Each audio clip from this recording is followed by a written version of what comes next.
The real reason, you keep failing to break bad habits. Everyone says, just stop doing it. But if it were that easy, you wouldn't still be stuck, right? Here's the truth your brain wishes you knew. That bad habit? It's not random. It's your brain's shortcut to grab a quick dopamine hit, a tiny shot of pleasure. Rip it away completely, and you create a dopamine vacuum.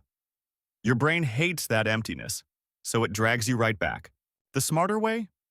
Don't crush the habit overnight, redirect it, replace it with something that feels just a little better for you. Once that feels normal, upgrade it again.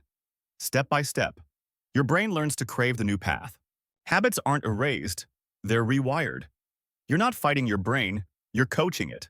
So next time someone says, just quit it, smile and think, I'm not quitting, I'm evolving. And if you want to take this even further, click here and watch. This study trick changed my brain, actually. It'll show you the fastest way to rewire your mind.